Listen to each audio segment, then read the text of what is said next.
Welcome everyone. Sorry for the technical delays. We kind of had some confusion and some technical difficulties, but we're all here and super excited to have this today. My name is Jackie Otting. I'm one of the co-event coordinators for SSDIS. Vanessa is on this call as well. She is the other co-event coordinator and she is our chair-elect, which is very exciting. We're so excited to have you guys here. Dr. Miglarini, is that correct? And Dr. Stinson, thank you so much, and let's get started.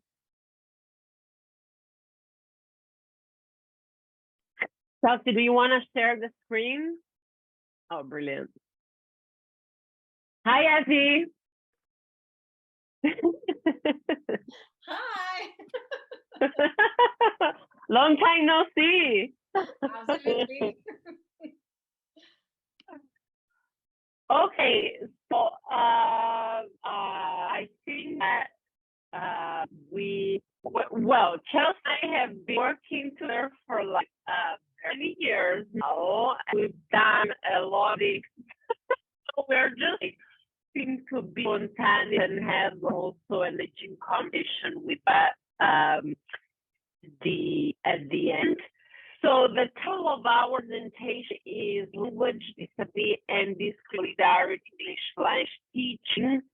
And we are going to sort of like a presentation that addresses the sort of like difficult intersection of multiple identity markers. So race, disability, migratory status, and language. And we're going to try and show some of the theoretical frameworks that we've been using in our work and how this has, you know, both these frameworks have illuminated the kind of research that we do in different contexts, but because we are critical scholars and that take this kind of theoretical frameworks really personally, we also will be trying to also ground all our discussions in personal facts, right? That, you know, have happened in our lives as researchers, as mother scholars, and as educators. So we're going to start by introducing ourselves, and Chelsea is in control of the slides.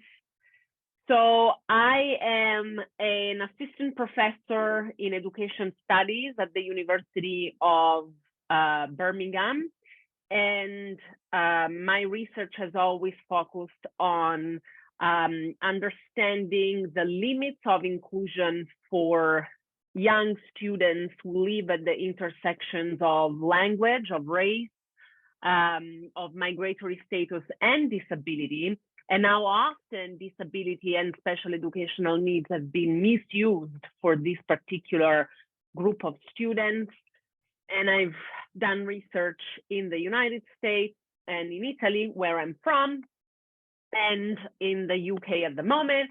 I'm an English language learner. I am an immigrant in post-Brexit context, and also a former Italian teacher. Vale, can you give me a thumbs up if I sound okay? That's okay. Okay. But yeah, perfect. Okay. It's the best I can do with the tech I've got here. So I'm Dr. Chelsea Stinson. I'm an assistant professor of inclusive education at SUNY Cortland in New York State, in the US. In addition to that role, though, I'm a researcher, much like Valentina. I'm a mother of, you know, 2 young twins. And I think most importantly, I try to center my positionality or my critical positionality as a stakeholder, both a stakeholder in the well-being and like connectivity and the relationships in my local community, but also in a stakeholder in the sense of a transdisciplinary, you know, academic community that I've really sort of found myself in as a result of my graduate work as a PhD student. And I think along with that, I really hold on very tightly to my former role as a K-12 TESOL practitioner in upstate New York, which is where really most of my research takes place, thinking about the unique context of, a lot of times when people think about TESOL research in New York State, we're thinking about New York City or the surrounding suburban areas. But there's really quite a lot of differences in what that teaching and learning context looks like and feels like in upstate communities. And here I have, I stay really connected to my students as well. This is a picture of me with a few of my former students who came to my wedding, right? So always trying to critically position myself as both, obviously, a stakeholder in an academic community, but also a stakeholder in local communities as a parent, a teacher, et cetera.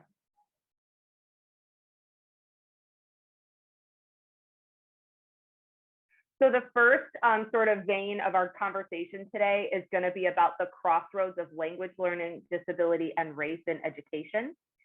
And one thing that we wanted to put forth to folks, both folks who are here with us in real time and also folks who are watching this recording, is sort of the relationships between culture, ideology, and English language teaching practice.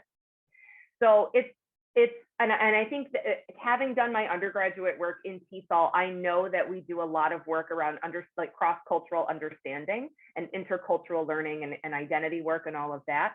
But I think it's really easy to sort of look past the role that disability plays in our cultural construction and societal construction and political constructions of identity.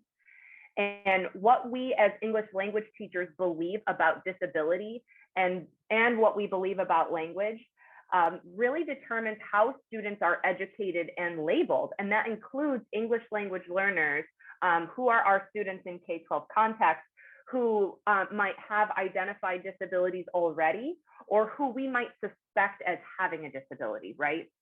And so as individuals, teachers bring a combination of multiple perspectives from our own schooling experiences, from when we were students, from our training to become teachers, and as well as our multiple perspectives and positions, which are very subjective, they're very identity focused. And one thing that I know in particular about my training as an undergraduate student, learning to become a TESOL practitioner, disability was really absent from the conversation.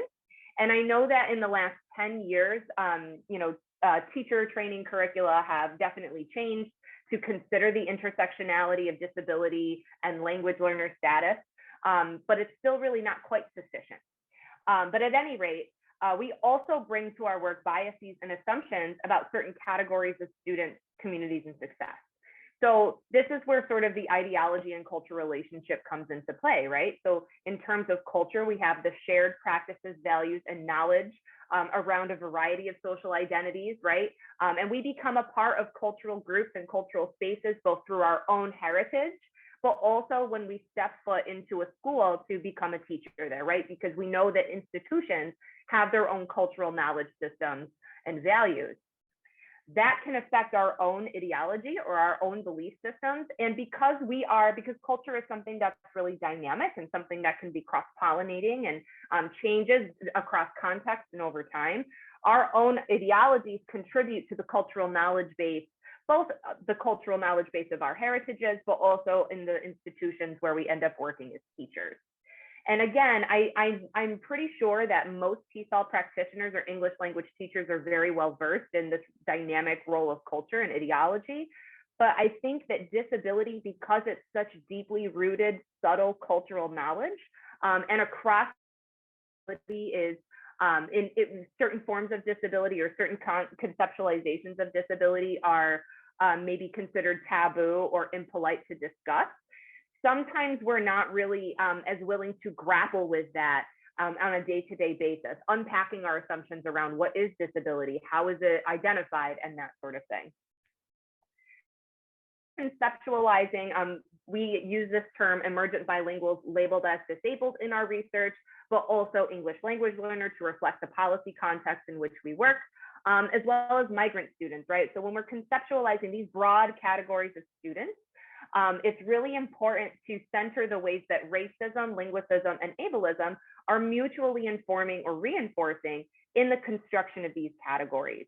So a lot of the research, both in a critical disability studies perspective, like what we're bringing to the table, as well as in bilingual education research spaces, it's shown us that students who, especially in the US context, but as Valentina is going to talk about in a couple of slides, a transnational context, these sort of like 4 elements of students' identities keep coming up over and over again as sort of like mediators or lenses through which students become students who are multilingual or emergent bilingual or English language learners are cast and recast as deficient and as compoundingly disabled. So the process by which they become disabled.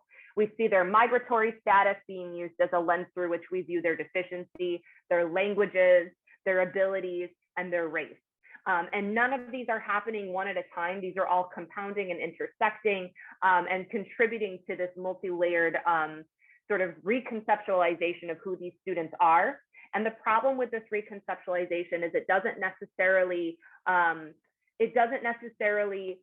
center how they see themselves, right? So these are all labels and reconceptualizations that are sort of done or assigned or ascribed to the students, as opposed to them articulating or stating their own ways of seeing themselves.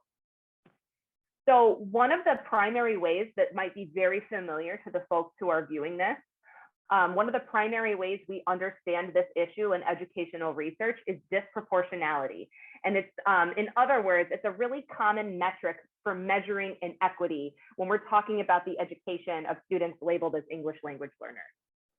To put it really simply, disproportionality is group differences in special education specifically, identification both under and over representation, right? As well as other outcomes such as discipline, placement, things like that. So in other words, disproportionality is a way that we name and understand how student groups are affected by institutional processes like disability or special education identification, school discipline, other forms of education placement, tracking, all of those things in comparison with one another. So we're looking at disaggregated student groups and comparing the likelihood or the association between certain characteristics of subgroups of students and the likelihood that they will be identified as having a disability or placed in an alternate placement, those kinds of things. So the issue with disproportionality, right, and this is where the overrepresentation of some students in special education comes into play, as well as the underrepresentation or the under-identification of certain disability-related needs, right? Because when we're talking about English language learners, we see both issues. They're one of the rare student categories that we have, especially in the United States, where we see both over and underrepresentation. And this issue is regional, so it's dependent on the populations or the demographics of students in the particular region. The US in particular is really quite diverse, not just in terms of racial diversity or linguistic diversity, but also in the migratory patterns, the resettlement patterns, population demographics in terms of like the Midwest versus the Northeast versus the Southwest, right? So that's why we see so much variation among this really broad, not really specific subgroup of students. So disproportionality is an important tool to help us understand the problems that we're seeing in the identification of students with disabilities in the L subgroup. But it's really just one of many ways that researchers, policymakers, and school-based professionals can really identify and minimize the influence of bias in educational evaluations and decisions, right? So it's one tool. But I think because it is such a widely published, right, and engaged tool, this disproportionality metric, I think it's a little bit overused, because when we're only looking at studies that look at large scale, quantitative data, we're not necessarily getting a slice of those, really small story research vignettes or images, right? We're not seeing on the ground in a small classroom level or at the interpersonal level why this is happening. We're just seeing broad quantitative data that points to some inequity that's going on. So we'll talk briefly about some US examples of disproportionality, and then Valentina is going to take us to a transnational context. So in the US, right, specifically New York State, which is where I conduct most of my research, roughly 24% of students who are labeled as English language learners are also identified as students with disabilities. This is compared to 18% of the total population, right? So only 10% of all students in New York State are labeled as English language learners, but 24% of those students, so almost a quarter of those students, and the numbers are slightly different between New York City and upstate, but it's still very close. Only 10% of all New York State students are Ls, and almost a quarter of those students as of 2020 are labeled as students with disabilities. We also see in the United States that students who are chronically subjected to disciplinary policies are less likely to complete high school, which is why this is such a problem. So among English language learners, we know that these students, this particular group is not a monolith, right? English language learners represent a wide diversity of racial and ethnic identities, as well as identities and status, languages that they speak, etc., right? And of course, disability and ability are a part of those differences as well. But sometimes this category of English language learner can get lost in our discussions in disproportionality when we're focusing solely on the variable of race, right? So yeah, so regardless, disproportionality it's an important tool, it's an important perspective, but it doesn't always give us the full picture of what's going on, at least in the US. All right, Vale, take it away. Yeah, so thanks, Chelsea, for this presentation that is really, really useful for us to see what the research has been doing and informing the policymakers. But to quote Mike Happel, that was just a guest here at Birmingham, what he said that these things are serious. Right? These issues are serious because they are not just, charming things that we say in research. These issues affect the lives of people, of our children, of families, and of course, of the community.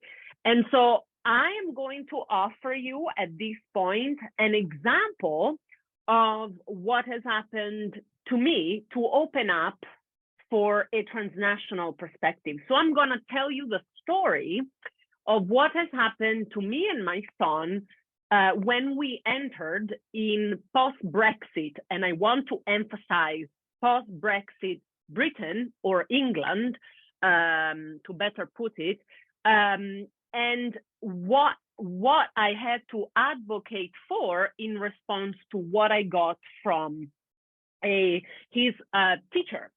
So when we entered in England in 2019, we were in the south of England, and my son was coming from an education that was partly done in the United States and in Italy. But we were entering from Italy. So he was in Bologna, in one of the very progressive, early years context, very much play-based. And it got catapulted in a context that I hereby define very Victorian in terms of, school settings, policy, and understanding of children's learning. So 3 months after, he started year 1 or first grade, I guess, jumping from the last sort of year of kindergarten directly for the English system into the year 1.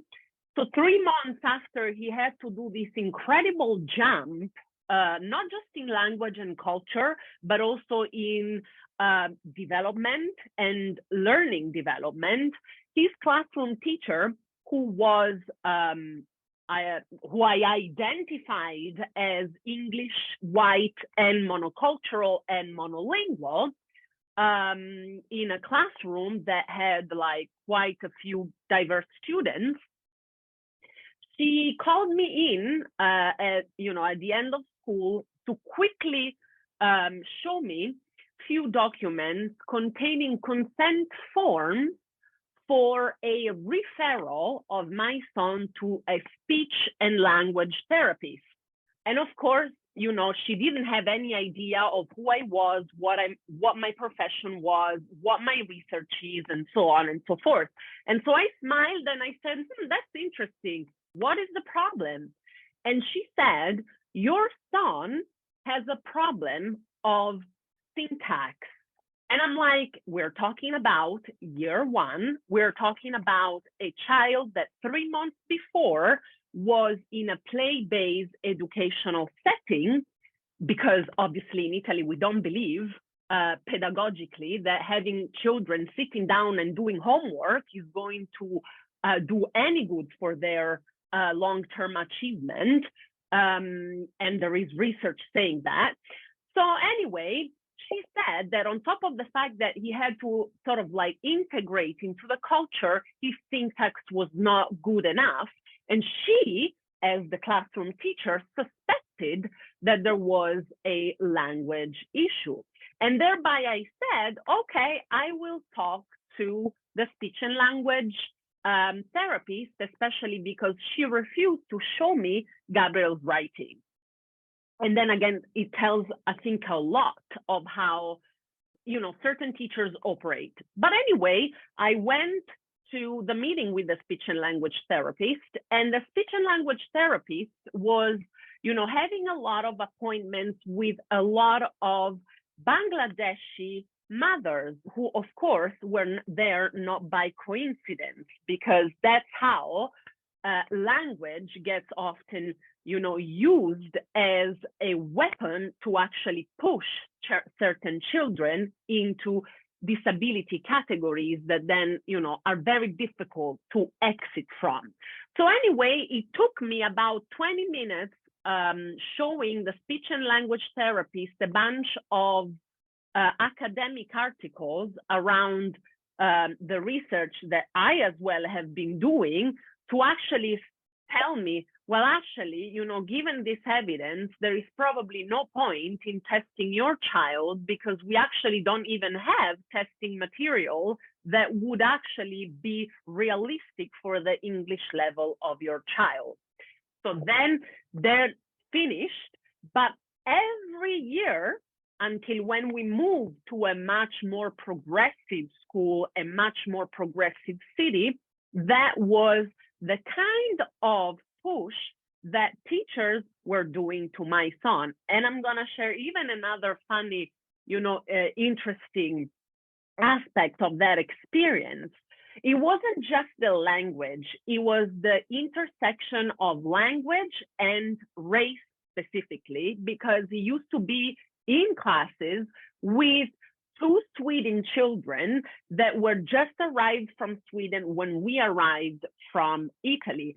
Funny enough, they didn't have any problem in syntax or in language, even though, of course, you know, English was not their first language. And so you can see how these things happen in context where, of course, I want to reiterate, language is utilized as a weapon to actually push certain children towards exclusionary mechanism and exclusionary settings rather than, you know, actually being supportive. Right, next, after this, so one of the things that I really want to show here is that the issue of disproportionality that obviously happens also along the lines of language and of what me and Maria Choepena defined the power majority language in Europe is very, very, it's an issue that it's highly debated, right? Because when we enter in the territory of the subjective definition of disabilities and subjective definition of learning disabilities, then, you know, we are stepping in uncertain territory. So I wanted to show you how these things happen in a context like Europe, where there is no agreed definition of what special educational needs are specifically. And then I'm going to look at the case of Italy, because Italy has this really interesting connection between special educational needs and language. So you see that, you know, in different contexts, there is a definition of what special education needs is. So for example, in Scotland, they define, and in this country as well, in England as well, they define special educational needs a category where, you know, like you have to provide additional support for the learning of students that are classified as having learning disabilities, emotional disabilities, behavioral issues, and things like that. In Spain, this category includes gifted children, right? And again, in the context of Finland, special educational needs category is often substituted with the term intensified support, okay? And so it's obviously, you know, very difficult for policymakers and for different European agencies to actually establish how many students are you know, classified as special educational needs, and what's the route like of classification. Now, I want to move into the next slide and show you this interesting correlation that happened in Italy between special educational needs and language. Now, I'm going to give you first a brief overview of the context of Italy, which was one of the countries in the Western world that had the first sort of like more progressive policies of inclusion that established that the majority of, you know, special school would be closed, right, from the 70s onwards, and according to this law, all children should be in public mainstream schools, right? So 95% of the schools in Italy, well, probably even more than that, are public, non-religious, although, you know, they recognize that, you know, the Roman Catholicism is the kind of religion of the state, but like unlike England, we don't have like Catholic or Muslim schools, or no, the majority of schools in Italy are public and are inclusive, which means that children from all backgrounds are, you know, like included in the same kind of learning settings.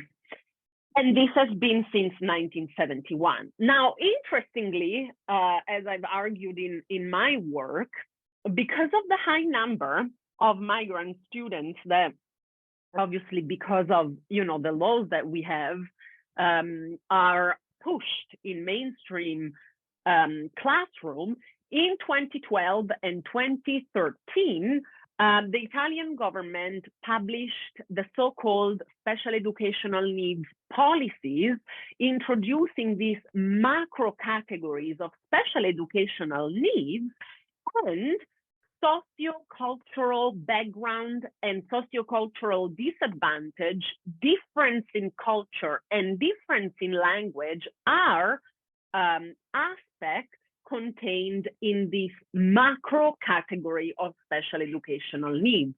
So any student whose first language, home language, is not Italian, then he can get classified as having special educational needs, okay? So here's an interesting context where language is seen as a disabling factor and as an impeding factor to success and to obviously furthering education. And of course, as a result, right, of these policies, we have seen in that context an increasing number, right, of migrant students being classified as having special educational needs.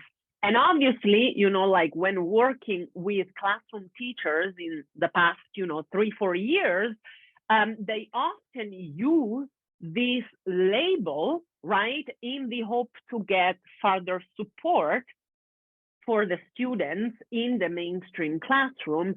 And of course, they don't recognize that obviously this label alongside with the amalgamation of other labels that, you know, the migrant students in the Italian classrooms, you know, are forced to take, have an impact in their social and educational lives. Now, let's move to the next one. So what we're going to talk about now is a little bit about the sort of theory that personally, you know, has helped me to make sense of these transnational phenomenon, right? And sort of like make sense and actually give a more critical analysis of what was happening specifically for that group of students in the Italian context. I mean, we know that studies around the disproportionality of Black and brown students and undocumented students in the United States has been widely documented, even at the intersectional level. But when this thing happened in Italy, there was no sort of critical intersectional analysis of the phenomenon. And that's when, you know, I discovered DisCrit, and it became a really illuminating and powerful framework that could have been expanded in a transnational level to make sense and to highlight you know, like why certain things were happening in our classrooms. And through our work with Chelsea, we actually then played around with the tenets of DisCrit and actually saw how important was to make the teachers understand that what we need in the classroom, it's not just sort of like an intersectional understanding of the identity of the students, but also a renewed idea of solidarity, of relationship based on authentic solidarity with the students, with their communities, and with their family. So for those of you who are maybe not very familiar with this framework, I'm just gonna talk very quickly through the different tenets of DisCrit, which has combined, right, the two theoretical approaches of critical race theory and disability studies by noting the importance of, you know, considering how critical race theory has left the identity marker of disability out of the analysis around inequalities, around disproportionality and injustices, and disability studies who obviously have left outside of the studies of, you know, disability, the idea of race outside of their analysis. Can I just say really quick to clarify for the folks who are watching? So we're getting into a transdisciplinary theoretical perspective here. And one of the things that I think was really jarring for me as a practitioner who sort of came into this theoretical training in grad school was this idea of social construction of social identities. And so that's why earlier in an earlier slide, we talked about ideology and culture. So no characteristic or identity is like completely objective. There's obviously the experience of being Black, or there's the experience of being white, or the experience of being disabled, right? And those things are, you know, real and material. But then there's also this, and DisCrit really highlights this very well, we believe, as researchers and as like educators. It highlights how there's also an outside meaning. There's a cultural and a social meaning behind and experiences. And that's where the subjectivity comes in. You've heard us talk about how disproportionality is in part the result of a subjective element to disability identification that is rooted in racial bias and things like that. That's sort of what we're getting to here. So DisCrit does a really great job of laying that out. And I just want to make sure everybody was on the same page, because when I was first learning about this, I was a little jarred by it, just because it's a very different take on disabilities. And I think a lot of us, especially if you come from the US, It's different than a lot of us get sort of trained in a culture related to disability. No, absolutely. And I think one of the most poignant aspects of this framework is that, like in academia, in teacher preparation program, we are oftentimes told that, race and disability, yes, are social constructions and things like that. But I think what this framework does really well is really considering and acknowledging and honoring the material, right, and economical and psychological impact of these constructed identities on the daily life and experiences of people that obviously live at those intersections, and really operates in a way that, if you take this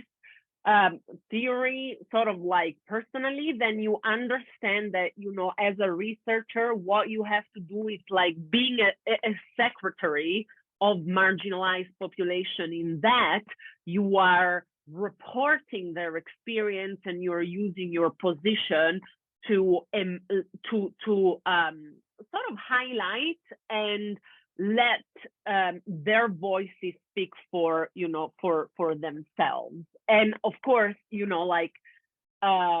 you see here in Tenet 7, there is a requirement for activism. And of course, this is a discussion for maybe another webinar on what it means to be a scholar activist. But it's something that if you are an educator, if you are a researcher, you can't just be sitting and analyzing theory and be completely detached, right, from the community that you should be accountable for, right? So DisCrit solidarity comes directly from, it's an evolution, right? And it's so deeply correlated to the theoretical framework, and it's a practical implementation, so to speak, of DisCrit. And it's based on the belief that, easily said than actually done, right, that education should be rooted in expansive notions of justice, right? That there is an understanding that teachers, educators, researchers, we all have to take risks to actually try to center, to put at the center the lived experiences and the sort of like educational needs of the students who are mostly marginalized, right?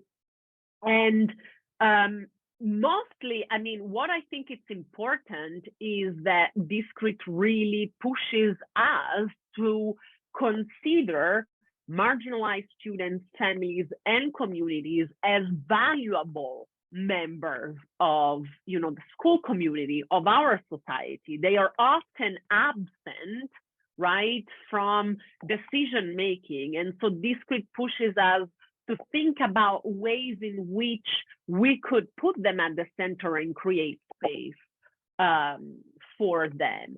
And even more than that, I think that, DisCrit solidarity is important because it really pushes us to look at and interpret students' actions and behavior as strategies of resistance to a system that actually wasn't created necessarily for them, right? And to make sure that, we actually consider their experience, their voice as authentic, right? And it teaches us to really consider racism and ableisms as intersecting forms of oppression that normally are not very much considered inside the school and, of course, outside, right? And it gives us really counteracting tools to actually explain the phenomenon of disproportionality, how this is caused by, and not only by, neoliberal reform in education, but by also new forms of hegemony that are, like that we are all witnessing in our society, and that, like the classification, the labeling of certain students is deeply connected to these hegemonic forces that then pushes certain students into what, Subiriyama and other critical race scholars call the school to prison nexus. It's not anymore a pipeline. Schools and prisons are next to each other. And we have to be clear about that. We have to be able to look at what is the process, what are the disabling and enabling learning factors, and why, and also, what can we do to interrupt their nexus? What can we do to interrupt that process? Next, the next slides, actually, I think it's also really important, and it connects, right, the framework of disability critical race theory with the racial-linguistic perspective, and it's quite emerging. It's a work that, it's recent and it's emerging, and Maria Choe Peña has been doing research around, these intersections, and also recently in reanalyzing some of the sort of data that I've gathered in Italy, we have reflected on the importance of connecting and reanalyzing issues via the connection between disability critical race theory and racial linguistic, then taking seriously, right, the sort of like ways in which race intersects with disability, intersects with language, and the impact, right, of language-based ableism for students who live at these specific intersections. And I have to say that in the reflection that we recently did with Maria, we found that, this emerging integrating framework was very powerful in understanding different patterns and different manifestations, right, of language-based ableism for migrant students. And we worked with data that I collected in Italy, but I think that this framework is really, really important even for many other different contexts, right? Because especially, like connecting to what I was saying before, that language ableism is not something that it's related to English. I have, as a former Italian teacher, even Italian is used as a power language to, make sure that, this ableism is reproduced in the classroom. And so this framework really gives us a very powerful lens to understand the ways in which students are subject to these forms of ableism, and how, the amalgamation, right, of these multiple labels, right, disabilities, special needs, language, etc., when is, placed onto the migrant bodies, but bodies that are perceived, right, as bodies at risk, bodies that need to be fixed, not just physically, but also linguistically, right? Of course, all of these contributes to their positioning along multiple continuums of belonging. And most of the time, even the classification of them as English language learners, sometimes it pushes them to be considered more as outsiders rather than insiders in that specific context. So Chelsea, over to you. Yes, well, and I wanted to emphasize, so, we took a lot of time in this session to talk about, transdisciplinary theoretical frameworks, because as Dr. Bettina Love says, theory is our North Star as educators. And so much of what we do in the classroom mirrors what researchers are doing, you know, in their scholarly fields. And I think Valentina said something that was really helpful, and at least for me, especially as I was working with her when I first started my scholarly career, which was sometimes coming across these new emergent frameworks is an important tool and opportunity for us to look backward and be reflective about the good work that we've done and to recast that in a new light with a new theoretical lens, but then also to look back on what we've done that we might not be as proud of now, right? And learning from, you know, past perspectives and past mistakes. So we wanted to sort of close out today with a brief example of theory into practice, but also theory through practice in terms of understanding ableism and disability in the English language teaching profession and world. We also wanted to reiterate, you know, why do we emphasize solidarity in practice? And it's because it helps us to question the power relations in our own classrooms, right? Valentina earlier was talking about the color evasive discourse that we often see in special education or disability studies spaces. The linguistic racism and linguistic imperialism that sometimes we might take for granted or we just don't question. We might uncritically be complicit in these, especially as English language educators. As well as the mutually constitutive sort of practices and concepts through racism and ableism. So really this process of emphasizing solidarity looks like teachers giving up pedagogical control.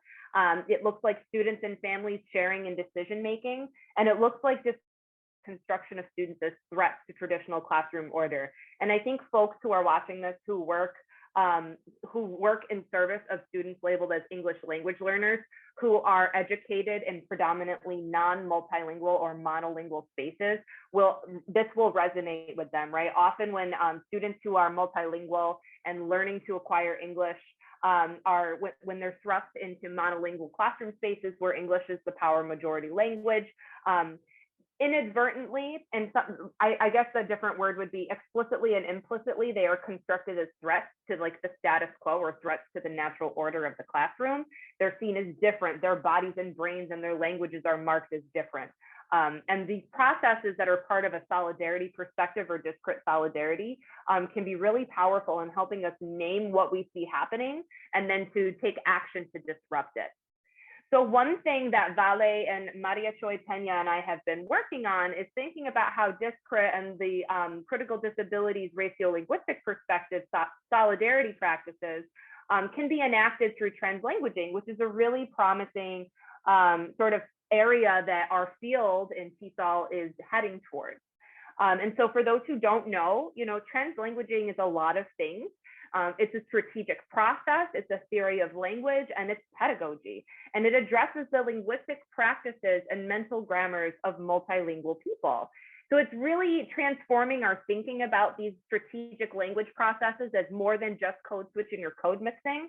And the other piece about translanguaging that we thought was really significant that connects it to DisCrit and critical disability ratio-linguistic perspectives is that translanguaging is rooted in indigenous linguistic resistance. So that ties directly into DisCrit Tenet 7, as well as other elements of the DisCrit framework. And in so doing, it considers language as content, process, and product, right? So it's this really multifaceted, multidimensional approach to rethink how we're considering language use, especially in the English language classroom.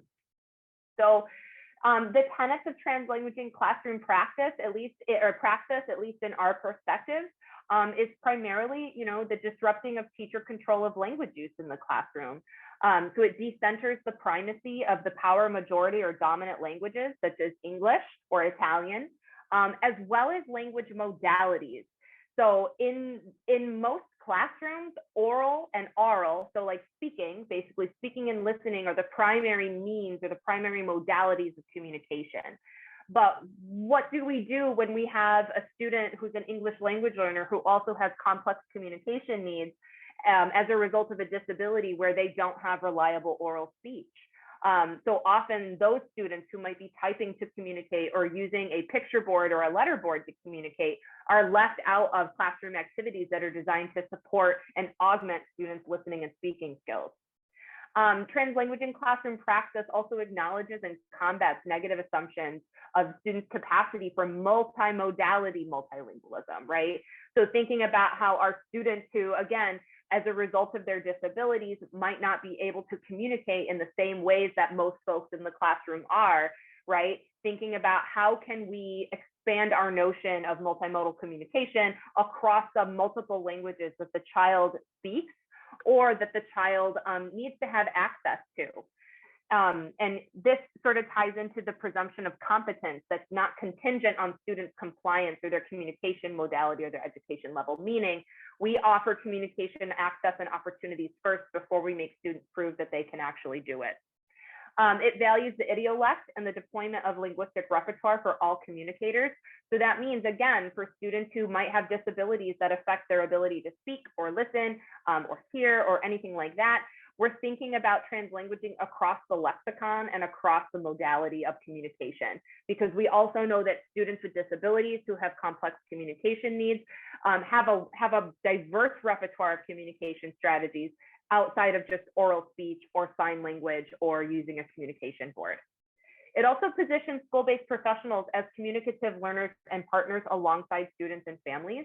I know especially in the United States, a lot of language teachers don't necessarily speak all of the languages that their students speak. So for example, in the last elementary school that I taught in, there were, I think, 42 different languages spoken in my school alone, and I only speak Spanish and English, right?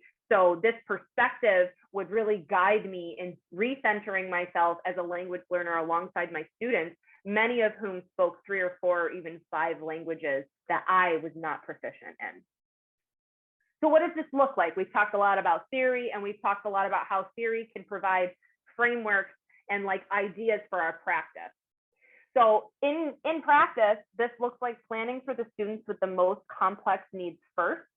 So I have an example here on the right. This is a picture of some of my former students. These are all students labeled as English language learners. All of the students in this picture speak different languages. And one of the students, three out of the 4 students pictured here have a disability. And one of the students has complex communication needs, which results in her need to use a symbol-based AAC application on an iPad, okay? So how, you know, I think a go-to in a lot of our classrooms to get academic language practice going is to use turn and talk strategies. But oftentimes those turn and talk strategies are very quick. They involve 2 students as conversation partners, and they're supposed to just get students talking quite quickly based on a prompt. When we plan, however, for students who might type to communicate or might have language processors, etc., we know that, okay, we have to take a step back. Perhaps the turn and talk can't be that quick. Perhaps we have to script out the responses.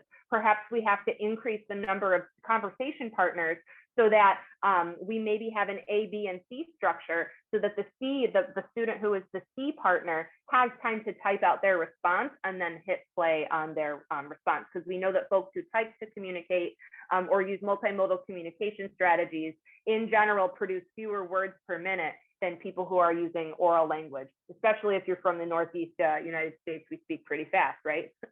So anyways, so planning for the students with the most complex needs first often helps us think about other needs that have been presently unmet for our other students. The other idea here is that we're creating conditions for language learning and strategic language use, and a translanguaging classroom practice perspective helps us do that. And then finally, learn, communicate, and collaborate across disciplines.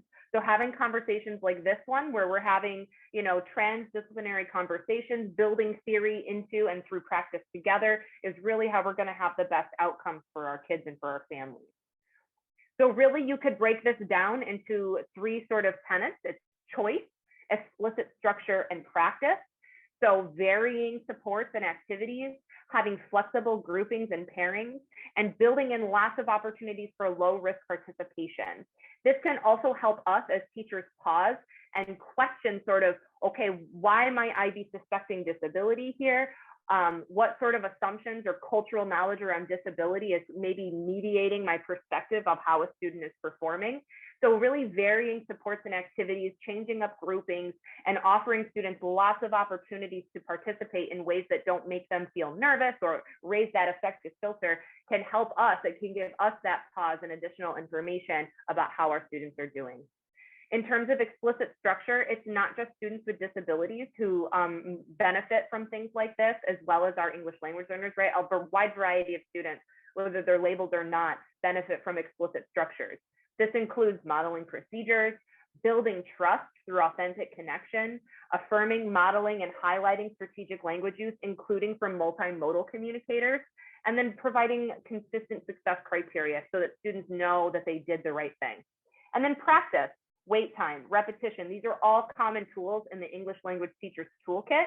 But often, again, once we suspect disability, it's like we have a lens coloring our perspective of the performance of a particular child. But just keeping these things in mind as you move forward can help challenge that.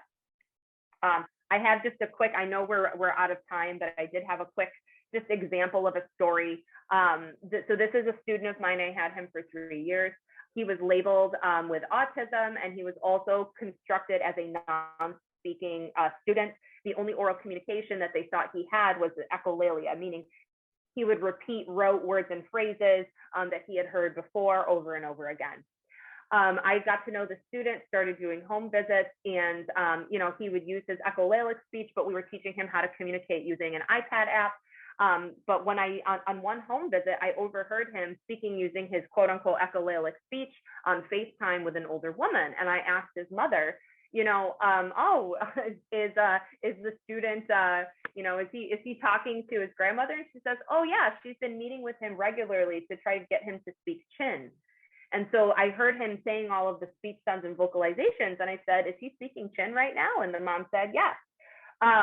So this student had been constructed as non-speaking, and his speech had been coded as echolalic, but really it was the result of an information deficit on the part of the school-based professionals who had been working with him. They didn't realize that the speech sounds he was making was actually a minoritized language spoken in Myanmar, right? The Chin language.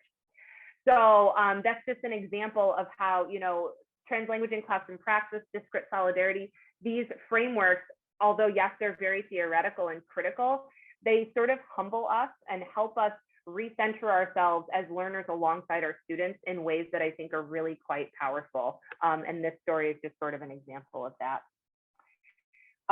So, we have here some key takeaways. We know that, we're out of time, but we just wanted to emphasize that most language learning and education support don't necessarily center the lived experiences of migrant youth and multilingual youth and their intersections. And that's why we see this these phenomena like disproportionality and talking around the issue without centering the perspectives and the knowledge and the identities of the folks that we're talking about.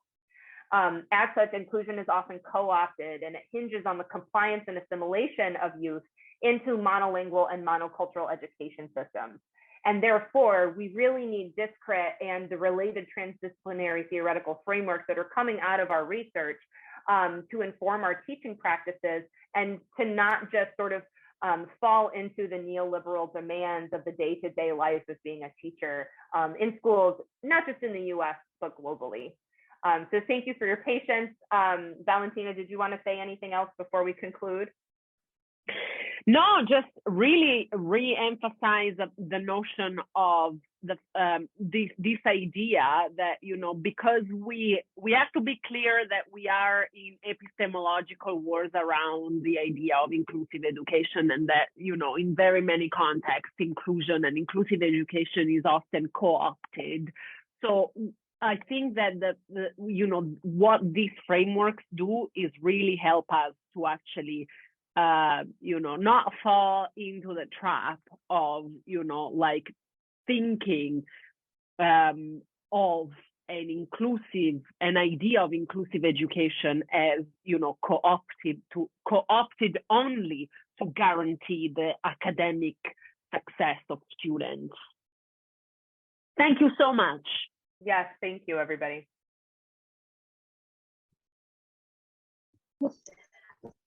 Thank you, Chelsea and Valentina. I just want to pop in and say thank you, everyone, for joining us for this session today. There were a lot of really wonderful comments in the chat. A few people noted the parallels between the recommendations you described in DisCrit theory and universal design for learning, for example. Again, thank you for attending. A recording of this session will be made available on the TESOL International channel within the next 2 weeks or so. And everyone who registered to attend this session will receive the link in their email. And then we'll wait. If there's any other questions, I'd be happy to pass them on.